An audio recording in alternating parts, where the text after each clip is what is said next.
Joining me now for more perspective is Julia Manchester. She's a political reporter for our partners at The Hill. Julia, nice to see you. Welcome. Thank you for having me here today. So at issue here is the progressive wing of the party demanding that the safety net bill come at the same time as the infrastructure bill. Why?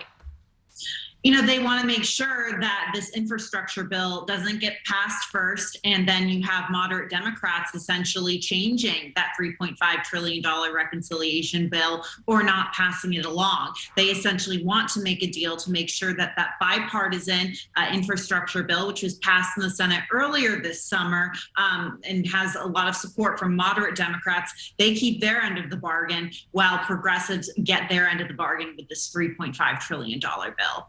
So there is a lot of internal strife here, right? And we've seen a fractured Democratic Congress before, but is this gap between the progressive and moderate wings of the party different this time, or is it just status quo?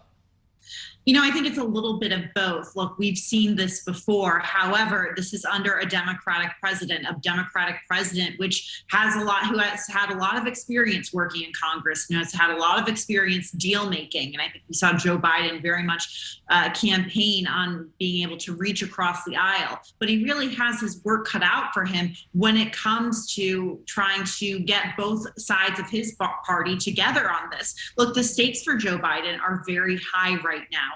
He campaigned on passing bipartisan legislation on issues like infrastructure, which really ideally should be an easy bipartisan piece of legislation to pass. However, you're seeing that progressive Democrats are pushing him hard to do more government spending and such. And this is all coming just a year out from the midterm elections next November. And we know that Republicans are already trying to tie Biden and moderate Democrats to a lot of these progressive proposals, more government spending, which they say will result in more taxation. So it's different in that the stakes are so high for the president right now. And I saw your recent article. You wrote that the Biden agenda is spilling into the Virginia governor's race. Explain that. Well, Virginia is very interesting. First of all, they're probably, along with New Jersey, one of the only states to have an off-year election this year, and this is their off-year statewide election. The governor's mansion is at stake. You have former Governor Terry McAuliffe, a Democrat, running against Republican Glenn Youngkin this year. On top of that, there's a lot of federal workers that work in Virginia, and a big part of Washington, D.C.'s media market spills into Northern Virginia. So Virginians are very much watching this news right now.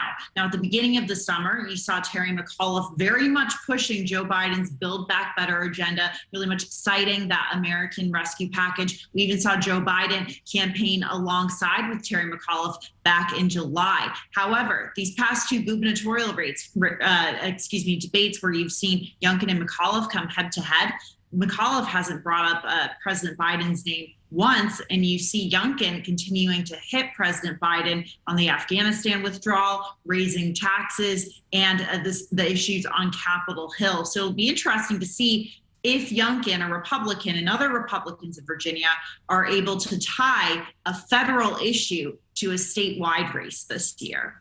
Yeah, I wanted to ask you quickly before you went how Republicans are reacting to all of this on the Hill. Are they just sitting back and popping popcorn? I think that's very much what they're doing, but I think they're also getting into campaign gear. A couple of weeks ago, the NRCC, the National Republican Congressional Campaign Committee, sent literal doormats, to a number of moderate Democrats, saying that they were essentially Nancy Pelosi's doormats to walk on, saying that they were essentially beholden to progressive Democrats. So you're really starting to see them trying to try these moderate Democrats, such as Josh Gottheimer in New Jersey, Elaine Luria and Abigail Spanberger in Virginia, a number of others as well, to progressive proposals, because Republicans say this $3.5 trillion isn't ultimately going to be popular with the American people because it will result in raising taxes in the midst of the coronavirus pandemic, which a lot of Americans, they say, aren't in favor of. Well, on the doormat note, we will leave it there, and we hope to see you again soon. Thank you. Thank you.